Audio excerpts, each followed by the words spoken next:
Hi everyone, this is Veronica. आज का topic है हमारा कि धर्मशाला किस तरह से ग्रो किए जा रहा है और फॉरेस्ट कवर वहाँ पे डिक्लाइन होता जा रहा है। इसको डिटेल में हम देखेंगे। आपकी कोई भी क्वेरी हो आप उनसे कनेक्ट कर सकते हैं सोशल मीडिया पे, चाहे फेसबुक पे, इंस्टाग्राम पे, टेलीग्राम पे। पीडीएफ जो है वो आपको सिर्फ और सिर्फ मेरे टेलीग्राम चैनल पे ही मिलेगा। ये न्यूज़ आर्टिकल है, demolition of McLeodganj hotel begins. देखिए, सुप्रीम कोर्ट का एक ऑर्डर है जहाँ पे इलीगल कंस्ट्रक्शंस को डिमोलिश करने की बात की गई। तो यहाँ पे ये एक एनालिटिकल टॉपिक रहेगा। रिसेंटली हिमाचल प्रदेश और उत्तराखंड पे भी मैंने एक वीडियो बनाई थी कि वहाँ पे लैंडस्लाइड्स क्यों हो रही हैं। तो उस एनालिसिस में यही निकलता है कि अनसस्टेनेबल डेवलपमेंट की वजह से लैंडस्लाइड्स आ रही है, इन्वायरमेंट को नुकसान हो रहा है। सिमिलरली यहाँ का भी कुछ ऐसा सिचुएशन है कि इलीगल कंस्ट्रक्शंस डेवलपमेंट की वजह से इन्वायरमेंट को बहुत नुकसान हो रहा है, फॉरेस्ट कवर डिक्लाइन होता जा रहा है। अब यहाँ पे ये सब हम डिस्कस करेंगे on the basis of court की क्या जजमेंट्स रही, कोर्ट ने क्या नोटिस किया, supreme court, NGT, high court, और आगे उन्होंने रेवेन्यू डिपार्टमेंट, फॉरेस्ट डिपार्टमेंट को क्या काम कहा और उन्होंने कितना काम किया। तो ये सब आपका एनालिटिकल टॉपिक है। जनवरी इस साल सुप्रीम कोर्ट ने एक ऑर्डर था 2016 में, जो कि नेशनल ग्रीन ट्रिब्यूनल ने दिया था, एनजीटी ने उसको जारी रखा और कहा कि इलीगल कंस्ट्रक्शंस जो हैं उनको हटा दिया जाए। इलीगल कंस्ट्रक्शंस हो गए जो किसी भी जगह पे आपके आप कह लीजिए गवर्नमेंट लैंड पे कर लिया, फॉरेस्ट लैंड को, गवर्नमेंट लैंड को पकड़ के वहाँ पे कब्जा करके वहाँ पे कुछ बना लिया गया, या फिर म्युनिसिपल कॉर्पोरेशन से प्रॉपर कोई भी आपने परमिशंस नहीं ली और कंस्ट्रक्शन कर दी। अब ये केस काफ़ी पुराना है, बिटवीन 1997 2001 में जाता है, जहाँ पे सेंटर ने अलाउ किया था 0.573 हेक्टेयर जो फॉरेस्ट लैंड का धर्मशाला रोड पे है, वहाँ पे कंस्ट्रक्शन की जाएगी। किसकी? एक पार्किंग लॉट बनाया जाएगा, एक बस स्टैंड कॉम्प्लेक्स बनाया जाएगा मकलोडगंज पे। मकलोडगंज आपको वैसे भी मालूम है कि बहुत पॉपुलर हिल डेस्टिनेशन है। उसके साथ साथ जो तिब्बतन गवर्नमेंट इन एग्जाइल है वो वहाँ रहते हैं, दलाई लामा वहाँ रहते हैं। तो बहुत ही पॉपुलर टूरिस्ट डेस्टिनेशन है कांगड़ा में। तो इस तरह से काफ़ी सारे न्यूज़ कटिंग्स आपको मिलेंगे कि ये ऑर्डर जो है ऑलमोस्ट 14 ईयर्स से चल रहा है कि इलीगल कंस्ट्रक्शन स्टॉप करने की कोशिश की जा रही है। अब ये कंस्ट्रक्शन 2005 में शुरू हुई। 2006 में ही स्टेट गवर्नमेंट ने क्या किया, एक लीज डीड जो है वो साइन की, जो bus stand management development authority है हिमाचल प्रदेश की, उसके साथ। और ये कंस्ट्रक्शन वर्क एक कंस्ट्रक्शन कंपनी है प्रास हस्ती, उसको दिया गया। लेकिन इस प्रोजेक्ट को फिर वाइड कर दिया। पहले तो सिर्फ बस स्टैंड और पार्किंग लॉट बनना था, बाद में बोला गया एक होटल और रेस्टोरेंट भी यहाँ पे बनेगा। लेकिन कोई भी इन्वायरमेंट मिनिस्ट्री से इस तरह का कोई भी कंस्ट्रक्शन आपको करना हो, इन्वायरमेंट मिनिस्ट्री से आपको एनओसी लेना पड़ता है कि यहाँ पे हम इन्वायरमेंट को नुकसान नहीं दे रहे। लेकिन यहाँ पे कोई भी परमिशन इन्वायरमेंट मिनिस्ट्री से नहीं ली गई। अगर आप धर्मशाला में देखेंगे, बहुत रैपिडली ये एरिया ग्रो कर रहा है, तेज़ी से डेवलपमेंट हो रही है। 70% अगर आप देखेंगे पॉपुलेशन इंक्रीज हो रहा है। धर्मशाला को हिमाचल प्रदेश का विंटर कैपिटल भी कहा जाता है, और मकलोडगंज के बारे में मैं आपको बता चुकी हूँ। तो ओवरऑल मैं बताऊँ कि बहुत रैपिडली यहाँ पे ग्रोथ हो रही है, और नए वार्ड्स भी यहाँ पे ऐड किए गए हैं, पॉपुलेशन इंक्रीज हो रही है। लेकिन ये जितनी भी डेवलपमेंट है, जो जोगीवाड़ा रोड है और बाकी मकलोडगंज अगर आप देखेंगे, बहुत ही ओवरबिल्ट सा टाउन है।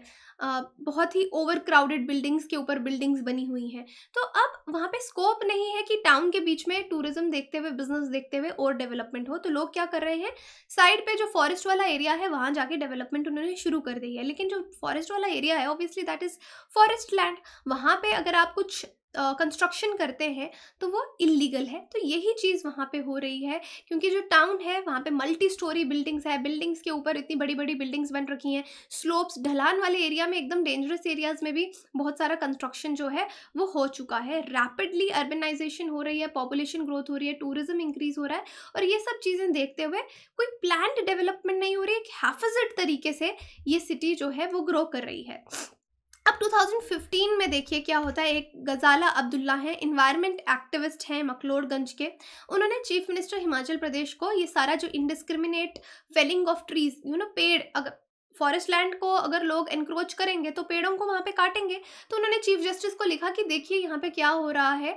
और इसके चलते, इसके बाद उनके लेटर लिखने के बाद ही हाई कोर्ट ने एक सुओ मोटो एक्शन भी लिया और इस अप्रोच को कहा, वहाँ के लोकल ऑफिशियल्स को कहा, क्योंकि देखिए अगर किसी एरिया में इलीगल कंस्ट्रक्शन हो रही है तो किसकी गलती है? वहाँ का एडमिनिस्ट्रेशन की गलती है, लोकल जो रेवेन्यू डिपार्टमेंट है, फॉरेस्ट डिपार्टमेंट है, उनकी गलती है कि आप कैसे होने दे रहे हैं, आप कहाँ सोए हुए हैं, राइट। तो हाई कोर्ट ने हिमाचल प्रदेश का ये जो मैटर है सुओ मोटो उसको अपने हाथ में लिया और लोकल ऑफिशियल्स को कहा कि ये ऑफिशियल मशीनरी का फेलियर है जो इस तरह के इलीगल ट्री फेलिंग को आप रोक नहीं पा रहे, फॉरेस्ट वायलेशंस जो हैं वो धड़ाधड़ हुई जा रही हैं। तो कोर्ट ने क्या किया, एक एडवोकेट हैं डेविन खन्ना, उनको अपॉइंट किया एक स्पेशल कमिश्नर बना के कि आप हमको स्टेटस रिपोर्ट दीजिए कि कितना वायलेशन, इन्वायरमेंट वायलेशन इस एरिया में हुआ है।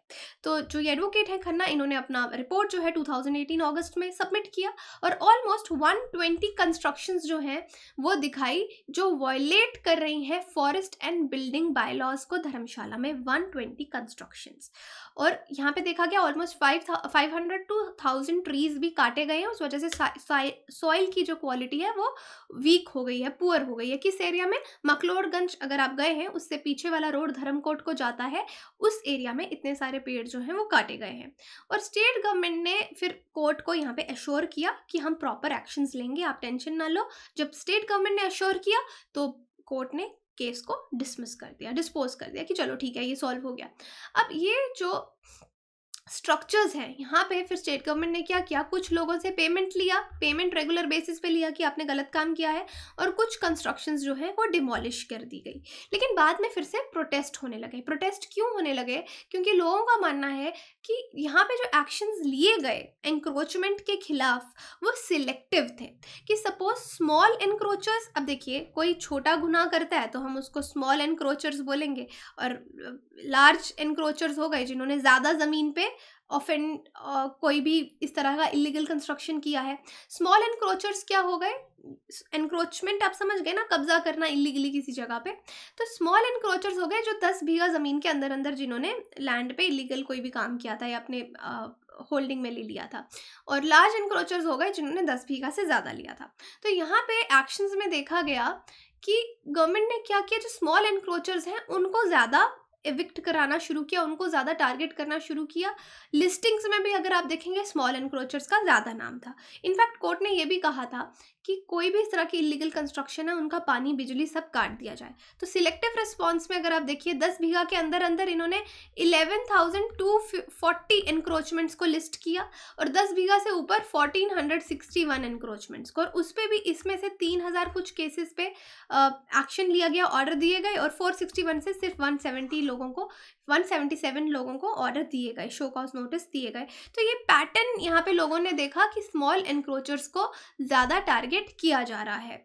अब प्रोटेस्ट होने लग गए कि भाई ये क्या बात हो गई, सिलेक्टिव रिस्पॉन्स क्यों? तो इसके चलते स्टेट गवर्नमेंट एक पॉलिसी लेके आई और उस पॉलिसी में कहा कि ठीक है, जो स्मॉल एनक्रोचमेंट है उनकी जो ज़मीन है अप टू 5 बीघा उसको हम रेगुलाइज करेंगे, उसको ठीक है लीगल करने की कोशिश करेंगे ऑफेंडर्स। लेकिन वो जो ऑफेंडर है ऑब्वियसली ऑफेंस तो उसने किया है, ऑफेंडर का कंडीशन लगा दिया कि 10 बीघा से ज़्यादा उसकी ज़मीन नहीं होनी चाहिए। लेकिन ये ड्राफ्ट अभी तक फाइनलाइज नहीं हुआ, लेकिन एविक्शंस लोगों को जगह ये धड़ाधड़ खाली करवा रहे हैं।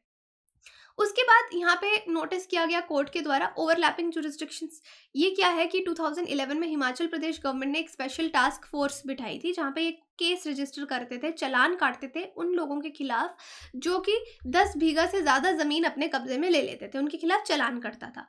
लेकिन फिर यहाँ पे जो कैग है इंडिया का, कंट्रोलर ऑडिटर जनरल, उन्होंने खुद से नोटिस किया कि जितने चालान कट रहे हैं, जितने केसेस रजिस्टर हो रहे हैं, उस हिसाब से तो जगह खाली ही नहीं करवाई जा रही। सपोज 10 लोगों ने अगर एनक्रोचमेंट किया है तो आप उनसे जगह खाली करवाइए ना, आप नहीं करवा रहे हैं। बहुत ही स्लो रेट पे ये काम हो रहा है, बहुत ही पुअर इंटर डिपार्टमेंटल कोऑर्डिनेशंस हैं। इंटर डिपार्टमेंट कौन से? एक तो आपका फॉरेस्ट डिपार्टमेंट आ गया, एक आपका रेवेन्यू डिपार्टमेंट आ गया, दोनों के बीच में कोई कोऑर्डिनेशन ही नहीं है। कोऑर्डिनेशन की ज़रूरत कहाँ पड़ती है कि 42% एरिया है फॉरेस्ट का जिसको डिमार्केट ही नहीं किया गया है, जहाँ पे बाउंड्रीज ही नहीं लगाई गई हैं। तो रेवेन्यू डिपार्टमेंट का काम है कि बाउंड्रीज लगाई जाए, बताया जाए ये फॉरेस्ट एरिया है, तो फॉरेस्ट डिपार्टमेंट उसको अपने अंडर ला के देखे। जब उनके बीच में कोई कोऑर्डिनेशन ही नहीं है तो काम कैसे होगा, कोई इफेक्टिव स्टेप्स नहीं लिए जाएंगे। तो ये चीज़ भी यहाँ पे नोटिस की गई। उसके बाद जो मकलोडगंज के सिविल सोसाइटी एक्सपर्ट्स हैं उनका क्या मानना है कि यहाँ पे गवर्नमेंट कुछ बिजनेस ओनर्स को कमर्शियल इंटरेस्ट देखते हुए पब्लिक वेलफेयर के नाम पे गलत काम जो है इस तरीके का वो किया जा रहा है। तो इसके खिलाफ लोग प्रोटेस्ट भी कर रहे हैं कि आप सिर्फ कुछ पार्टीज को फ़ायदा देने के लिए पब्लिक वेलफेयर मत कहिए कि हम पब्लिक के लिए काम कर रहे हैं। क्योंकि अगर कोर्ट ने भी देखा कि जिस तरह से बस स्टैंड वहाँ पे बनाया गया है उसका डिज़ाइन बहुत ही बेकार है। वहाँ पे ना ही एंट्री प्रॉपर ही हो पाती है गाड़ियों की, बसेस की, ना एग्जिट का कोई प्रॉपर तरीका है। अब इतनी लंबी बसेस हैं, उनको टर्न भी करना है, वो टर्न नहीं हो पाती। तो इस तरह का काम यहाँ पे वॉयलेशंस जो है वो होती हैं। और उसके बाद भी डिस्ट्रिक्ट और सेशन जज जो कांगड़ा धर्मशाला के हैं उन्होंने भी एक इंक्वायरी सुप्रीम कोर्ट ने जो कहा था वो किया, और उसमें पता चला बहुत सारे शो कॉसेस नोटिस तो दिए गए हैं। सिर्फ नोटिस देने से कुछ नहीं होगा ना, आपको कंस्ट्रक्शन को रोकना है, इफेक्टिव स्टेप्स लेना है। तो आप देखें कोर्ट ने यहाँ पे बहुत अच्छे से काम किया, लेकिन जो ग्राउंड पे काम है, इम्प्लीमेंटेशन है, जो इफेक्टिव स्टेप्स हैं वो यहाँ पे नहीं लिए गए। वॉयलेशन फॉरेस्ट लॉज की, बिल्डिंग लॉज की, पोल्यूशन लॉज की, सबकी वहाँ पे 2005 अर्ली 2009 में हुई है। तो ये एक एनालिसिस था जो हमने किया। इसी पे रिलेटेड आपके लिए क्वेश्चन है, violations related to forest in hill state of Himachal Pradesh have continued due to an alleged nexus between government departments and builder lobby, जैसे कि वहाँ के सोशल एक्सपर्ट्स ने ये ब्लेम किया है। अगर इस पर आपको सवाल आता है तो आप किस तरह से इसको बैलेंस करके लिखेंगे और क्या सोल्यूशन बताएंगे कि किस तरीके से इस चीज़ को ठीक किया जा सकता है।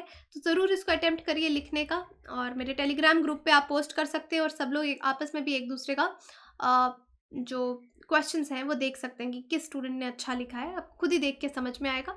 तो यही था आज का टॉपिक। आपकी कोई भी क्वेरी हो आप उनसे कनेक्ट कर सकते हैं, बाकी एप्लीकेशन डाउनलोड कर सकते हैं कोर्सेज़ की जानकारी के लिए। Thank you so much.